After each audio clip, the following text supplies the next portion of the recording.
white lead on her face, which, ironically, did more to corrode her skin than aging ever could. For over 400 years, the true cause of Queen Elizabeth I's death was a cold case locked inside a marble tomb. Historians told us she died of old age or grief, but a newly verified forensic report has just shattered that timeline. Experts used modern technology to virtually examine her remains, and what they found is terrifying. Yeah, well, that might explain why the hair loss is there. Yeah. It's likely she's been absorbing this in through her skin and suffering from the effects of chronic lead poisoning. It wasn't just a peaceful passing. The Virgin Queen was hiding a toxic secret that was literally eating her alive from the inside out. But here's the catch. The evidence suggests her own desperate attempt to stay young is exactly what took her out. The virtual autopsy that changed history. Here is the deal. The official story has always been that Elizabeth died of natural causes, or perhaps a broken heart after the loss of her close friends. But let's be real. Queens do not just stand upright for 15 hours refusing to sleep unless something catastrophic is happening biologically. A team of experts, including top pathologists and biological anthropologists, recently conducted a virtual autopsy using every scrap of evidence available, from eyewitness accounts to the chemical breakdown of her possessions. And what they found changes the game completely. The report suggests that Elizabeth was walking around with a level of toxicity in her blood that would send a modern person straight to the emergency room. We are talking about a chemical assault on her organs that lasted for decades. But the crazy part is that she was doing it to herself. The investigation focused on the one thing Elizabeth was most famous for, her face. That iconic ghost white look wasn't just a style choice, it was a mask. And underneath that mask, her body was fighting a losing war against a heavy metal poison that we now know as lead. But it gets worse. The forensic team didn't just look at poisons, they looked at the structural integrity of her body.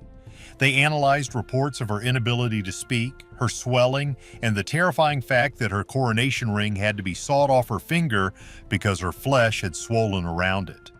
This wasn't just old age, this was total organ failure driven by a specific external cause.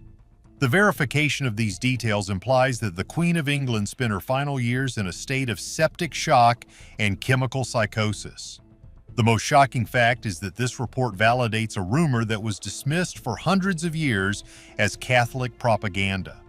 There was a whisper that after she died, her body was so corrupted by these internal gases and toxins that her coffin literally burst open in the middle of the night. For a long time, historians laughed this off. But when you look at the data regarding exploding casket syndrome and combine it with the massive infection and necrosis the forensic team identified, it becomes a scientific possibility. So, why does this rewrite her legacy? Because it transforms her from a stoic ruler who faded away into a victim of her own image. The golden age of England was led by a woman who was slowly disintegrating. Her reign wasn't just political survival, it was physical survival against agonizing pain. The report paints a picture of a woman who was trapped. She had to look the part of the immortal goddess to keep her enemies at bay, but the very tools she used to create that image were the ones digging her grave. Everyone is obsessed with the idea of the Virgin Queen, but this new evidence forces us to look at the poisoned queen. It is a much darker, grittier reality. We are talking about a woman who likely had zero immune system left by the time she reached 60. The investigation highlights that by the end she was likely suffering from bronchial pneumonia, streptococcus, and severe lead poisoning all at once. It is a miracle she stood for 15 hours. Most people would have been in a coma. But here is the catch. To truly understand how this happened, we have to go back to the beginning of the end. We have to look at the specific day she decided to put on the mask that would eventually end her life. It wasn't just vanity, it was a political weapon. And to understand the weapon, you have to understand the chemistry. The Queen was hiding a secret that was literally toxic. 1 inch of poison, the makeup that ruined her. You might think your skincare routine is complicated, but it is nothing compared to the chemical warfare of the 16th century. To understand why the forensic report is so damning, you have to look at the substance known as Venetian ceruse. This was the holy grail of beauty for the Elizabethan elite. It was the filter of the 1500s. But unlike a digital filter, this one was made of white lead and vinegar. Basically, they would take lead plates and expose them to vinegar fumes. This chemical reaction created a white powder called lead carbonate. They would mix this powder with water or egg whites to create a thick, opaque paste. When Elizabeth applied this to her face, it didn't just cover blemishes, it created a smooth porcelain shell that looked completely inhuman. In a good way for the time. It made her look like a statue, frozen in time. But here is the science part that they didn't know back then. Lead is a neurotoxin. It doesn't just sit on the skin, it absorbs through the pores and enters the bloodstream. Once it is in the blood, it mimics calcium. The body, thinking it is getting a nutrient, absorbs the lead into the bones, the organs, and most critically, the brain. The forensic analysis indicates that Elizabeth was likely slathering this stuff on her face, neck, and chest every single day for over 40 years. And that is putting it lightly. The layers were reported to be nearly an inch thick in her later years. She wouldn't even wash it off every night. Instead, she would just pile more on top of the old layer to save time and maintain the illusion. This meant the lead had 24-hour access to her system. The side effects of chronic lead poisoning are a laundry list of the exact symptoms Elizabeth displayed: hair loss, gray skin, extreme fatigue, memory loss, and paranoia. The crazy part is that she started using this heavy makeup to cover up scars from smallpox. In 1562, she nearly died from the disease, which left her skin pitted and scarred. To a queen who claimed to be eternally young, these scars were a political disaster. So she turned to the Venetian ceruse to hide them. It is a tragic irony. She used the makeup to look healthy and immortal, but the makeup was making her sick and mortal. The report also dives into her other beauty products. It wasn't just the white lead. To get those bright red lips that popped against the white skin, she used a pigment made from cinnabar. Cinnabar is a mercury sulfide. So, while she was absorbing lead through her cheeks, she was ingesting mercury every time she licked her lips. Mercury is another heavy metal that attacks the central nervous system. The combination of lead and mercury is a toxic cocktail that would drive anyone to the brink of insanity. What most people don't realize is that this wasn't a quick process. It was a slow accumulation. Lead stays in the body for decades.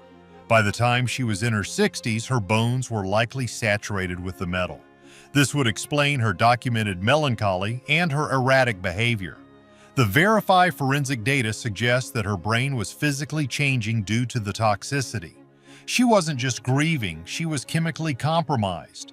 The visual impact of this was terrifying for those around her. Towards the end, if anyone saw her without the wig and the makeup, she looked like a totally different person. Her skin was gray and wrinkled, her head was nearly bald, and her eyes were sunken. The mask of youth was the only thing holding the monarchy together. If the people saw the frail, poisoned woman underneath, the spell would be broken. But it gets even darker. To remove this thick, cement-like makeup, she didn't use a gentle cleanser. She used a mixture that included mercury water, eggshells, and alum. This makeup remover was just as abrasive and toxic as the makeup itself. It stripped her skin, making it even worse, which meant she had to apply even more makeup the next day to cover the damage. It was a vicious cycle of destruction. This new verification of her toxicity levels rewrites the story of her golden years. It suggests that the erratic decisions, the mood swings, and the paranoia were not just personality quirks. They were symptoms. The woman running the country was suffering from heavy metal intoxication, and yet she held on. But the makeup was only one part of the equation.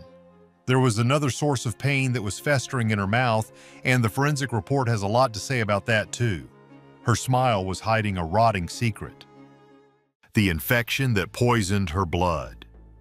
The forensic report verified something that foreign ambassadors had whispered about for years. The Queen's teeth were black, rotten, and causing her excruciating pain. But why? The answer lies in the ultimate status symbol of the Tudor era: sugar. In the 16th century, sugar was incredibly expensive. It was a luxury import that only the super rich could afford. So, having black, rotten teeth was actually a weird kind of flex. It showed you were rich enough to eat sugar all day. And Elizabeth loved sugar. She put it on everything: Meats, vegetables, wines, nothing was safe from her sweet tooth. She even brushed her teeth with a cleaning paste made of sugar and honey, which is like trying to put out a fire with gasoline. The virtual autopsy reconstructed the state of her jaw, and the results are nightmarish. By the end of her life, she had lost most of her teeth. The ones that remained were black stumps. But the real danger wasn't the look, it was the infection. The report suggests she suffered from chronic periodontal disease and massive abscesses. An abscess is a pocket of pus caused by a bacterial infection. In a world before antibiotics, an abscess in the jaw is a loaded gun pointed at your brain. The bacteria from the mouth can easily travel into the bloodstream, leading to sepsis. The pain would have been blinding. Imagine having a severe toothache that never goes away, day after day, year after year. It explains why she had a notoriously short temper in her later years. She was in constant throbbing agony. To combat the fact that her cheeks were sunken in from tooth loss, it is reported that she would stuff her mouth with fine cloth to pad out her face for public appearances. Just think about that. The Queen of England, sitting on her throne with a mouthful of rags to hide the fact that her jaw was collapsing. It is a detail that makes her seem so much more human and so much more tragic. The forensic experts believe that these oral infections contributed significantly to her overall decline. The constant presence of bacteria in her blood would have weakened her immune system, making her more susceptible to other illnesses. It was a domino effect. The sugar rotted the teeth caused the abscesses poisoned the blood. But wait, it gets more complicated. The pain in her mouth meant she couldn't eat solid food. This led to malnutrition. A body fighting lead poisoning and sepsis needs nutrients, but Elizabeth was likely living on a liquid diet of broths and sugary wines. She was starving herself while simultaneously poisoning herself.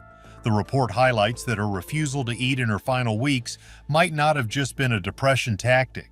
It might have been because eating was simply too painful to endure. The verified report also looked at a specific incident involving her coronation ring. This ring was the symbol of her marriage to England. She never took it off. For 45 years, it stayed on her finger. But as her heart and kidneys began to fail due to the toxic load, her body started to retain water. This condition, known as edema, caused her hands to swell up like balloons. The ring, once a perfect fit, became a tourniquet. It started cutting into her flesh, burying itself deep into the tissue. The doctors had to saw it off. This was a massive psychological blow to Elizabeth. She saw it as a sign that her marriage to the kingdom was ending. But medically, it was a sign that her organs were shutting down. The swelling wasn't just old age, it was a classic symptom of heart failure and kidney failure, likely accelerated by the lead and mercury. So you have a queen who is blind from cataracts, another likely side effect, half bald, poisoning her blood with makeup, and suffering from a rotting jaw. The physical reality of Elizabeth I was a horror show compared to the paintings. Yet, she kept going, she kept standing. And that brings us to the most bizarre and disturbing behavior of her final days, the standing marathon. She refused to lie down because she knew the truth. Silence, shadows, and the end of an era. This is the part of the story that sounds like an urban legend, but the historical records and the new analysis back it up. In March 1603, Queen Elizabeth went into a state of deep melancholy and retreated to her private chambers at Richmond Palace. But instead of resting, she did something baffling. She stood up. For hours upon hours, she stood. When her legs finally gave out, she refused to go to bed. Instead, she had cushions piled on the floor and she sat there upright in a trance-like state. She stayed there for days. At one point, she reportedly stood for 15 hours straight without speaking or moving. Her servants begged her to go to bed. Her advisors pleaded with her, but she just stared into the void, her finger in her mouth like a child. Why? The prevailing theory for centuries was that she was afraid of the terrors of the night, or that she had a premonition that if she lay down, she would never rise again. And honestly, she was probably right. But the forensic report offers a physiological explanation that is much more grounded in medical reality.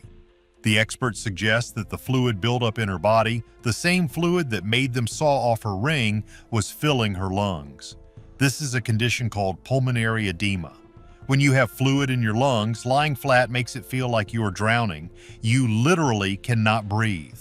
By standing or sitting upright, gravity helps keep the fluid down, allowing you to take shallow breaths. So Elizabeth wasn't just being stubborn or crazy, she was fighting for air. Every time she tried to recline, she probably felt the water rising in her chest, choking her. It was a survival instinct. She was terrified of her bed because her bed felt like a coffin filled with water.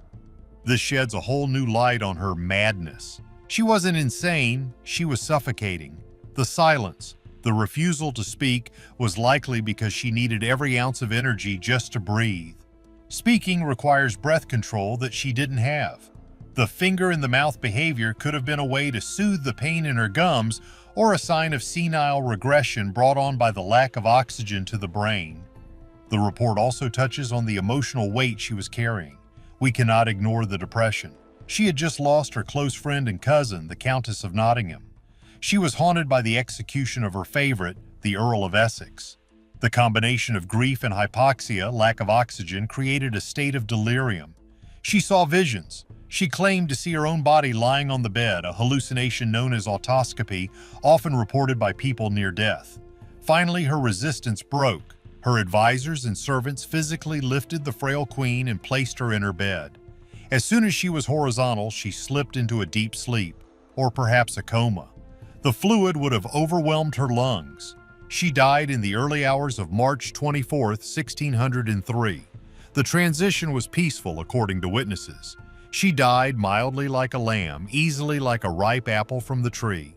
But the forensic reconstruction tells us the days leading up to that moment were a battle of pure will against biology. She fought death standing up, but the story didn't end with her last breath. In fact, the most gruesome chapter was just beginning. The queen had left strict instructions. Do not touch my body. Do not open me up. She wanted to keep her secrets. But biology doesn't care about royal decrees, and what happened next is the stuff of nightmares. The coffin could not contain what was happening inside. The final indignity of the Virgin Queen. After she died, Elizabeth was embalmed, but let's just say it was a botched job. Remember, the Queen had explicitly forbidden a full internal autopsy. She had a phobia of being cut open. This meant the embalmers were handcuffed. They couldn't remove her major organs. Usually, removing the internal organs is step one of preservation because the bacteria in the gut are the first things to start decomposing the body. Leaving them in wasn't just a mistake, it was a recipe for a biological disaster. Her body was wrapped in wax cloth and placed inside a heavy, lead-lined coffin. Now, lead coffins were standard for royalty at the time. The idea was to seal the body hermetically, locking in the smells and preventing any fluids from leaking out during the long lying-in-state period. But in this specific case, the seal worked too well. It trapped everything inside. And I mean everything. Elizabeth Southwell, one of the Queen's trusted ladies-in-waiting, wrote a terrifying account of what happened next. This document was suppressed for years because it was just too gruesome for the public to handle. Southwell claimed that she was watching the Queen's coffin late at night in Whitehall Palace. The room was silent, just flickering candles and the heavy smell of incense. Suddenly, there was a massive, deafening crack. The coffin had burst open. The verified forensic report says this is scientifically plausible. It is a phenomenon known as exploding casket syndrome. Here is the science behind the horror. As a body decomposes, the bacteria in the gut go into overdrive. They break down tissue and release massive amounts of gases, specifically methane, hydrogen sulfide, and ammonia. If the organs are left inside, which they were, the gas production is off the charts. In a sealed lead coffin, there is nowhere for this gas to go. It has zero escape route. The pressure builds and builds and builds. It becomes a literal pressure cooker. Eventually, the pounds per square inch inside the coffin exceeds the structural integrity of the lead soldering. The coffin ruptures. It wouldn't be a fiery explosion like a movie, but a violent, concussive bursting of the seal. This release would have sprayed a horrific stench and potentially toxic fluids into the room. The fact that Southwell and the other guards had to sit there and clean up the aftermath of their divine queen is the stuff of nightmares. The fact that this story was dismissed as a myth for so long shows how protective people were of Elizabeth's image. They couldn't handle the idea that the Virgin Queen, the semi-divine figure, would decompose like a normal human. They needed her to be incorruptible. But the forensic reality is that she was a human body full of infection, fluid, and gas. The explosion was just physics doing its job, but the coffin incident is just the tip of the iceberg. When we look at the wild theories surrounding her death and life, things get even stranger. The forensic report and historical analysis allow us to finally address the biggest conspiracy theory of the Tudor era, the Bisley Boy. For centuries, a wild rumor circulated that Queen Elizabeth I was actually a man. It sounds insane, right? But let's look at why this theory existed. It stems from a story about her childhood. The legend goes that when Elizabeth was a young girl, she was sent to a remote village called Bisley to avoid the plague. While there, she allegedly got sick and died just hours before her terrifying father, King Henry VIII, was due to visit. The governess was petrified. She knew Henry VIII would have everyone's head on a spike if he found out his daughter had died on their watch. So in a panic, they scoured the village for a look-alike. They couldn't find a girl with red hair who fit the description. But they found a boy. A local boy named Neville who had the right height and coloring. The theory claims they dressed the boy in Elizabeth's clothes and presented him to the king. Henry, who didn't see his daughter often, didn't notice the switch. The plotters were now trapped. They had to keep up the charade forever. Supporters of this theory point to evidence that looks suspicious on the surface. The high collars. Elizabeth was famous for wearing massive ruffs and high collars. Conspiracy theorists say this was to hide a prominent Adam's apple. The wigs. She wore heavy wigs later in life. Was this to hide male-pattern baldness? The marriage refusal. Why did she never marry? Because a husband would discover the truth. The masculine intellect. In the 1500s, people couldn't believe a woman could be so smart and strategic. They assumed she had to be a man to rule that well. So, what does the modern review say? The forensic analysis of her bone structure, based on precise measurements of her corsets, gloves, and portraits, and the medical history of her cycles, puts this to bed completely. However, there is another theory that is harder to dismiss. The report addresses the secret child theory. While the Bisley Boy is folklore, the idea that the Virgin Queen wasn't actually a virgin has some compelling, albeit circumstantial, evidence. We know she was incredibly close to Robert Dudley. They were soulmates. But did they have a child?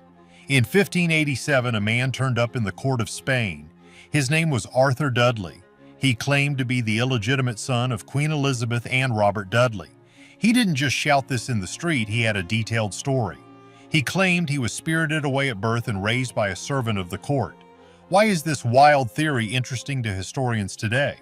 Because the timing actually lines up with a mysterious period where Elizabeth was bedridden with dropsy, swelling, and nobody was allowed to see her. Was she hiding a pregnancy? Some historians have even pushed a darker, more tragic theory involving the Earl of Essex. Essex was a young favorite of the Queen in her final years. He eventually rebelled and she had him executed. While modern DNA testing isn't possible without exhuming her, which will never happen, the medical evidence in the new report leans heavily against this. Her body was under such toxic stress from the lead makeup and the rotten teeth that fertility would have been a miracle. But the fact that Arthur Dudley existed and was taken seriously by the King of Spain suggests that even back then, people suspected the Virgin Queen image was a lie. And finally, we have the standing death theory. This is perhaps the most disturbing detail of her final days. Accounts state that for the last few days of her life, Elizabeth refused to lie down. She stood on her feet for 15 hours straight. When her legs finally gave out, she sat on cushions on the floor, but she would not get into bed. Why? The wild theory here is rooted in deep, superstitious fear. It was believed that if she lay down, she would never get up again. She was terrified of the sleep of death.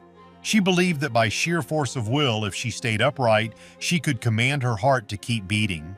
Imagine the scene. An old woman in agony, refusing to sleep, refusing to eat, standing in the middle of the room, staring at nothing. Terrified that if her head hit the pillow, the demons would come for her.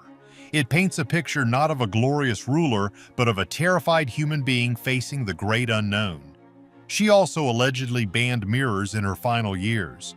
The mirror ban theory suggests she hadn't seen her own reflection in half a decade. She wanted to remember herself as the golden, youthful Gloriana, not the decaying woman she had become. When she finally caught a glimpse of herself shortly before she died, some say the shock hastened her end. So, what is the legacy of all these wild theories in this new report? It humanizes her. It takes a figure who was painted as a cardboard cutout of perfection and turns her into a flesh and blood survivor. Think about what she endured. She ruled England while her teeth were rotting, her blood was poisoned by her own makeup, and her heart was failing. She stood up to the Spanish Armada while likely in severe chronic pain. She navigated assassination attempts and gender conspiracies while her own body was turning against her. So, does knowing the gruesome truth change how you see the Virgin Queen? Was she a victim of her own vanity or a martyr for her image? Drop a comment below with your theory. And if you want more history mysteries unraveled, smash that like button and subscribe.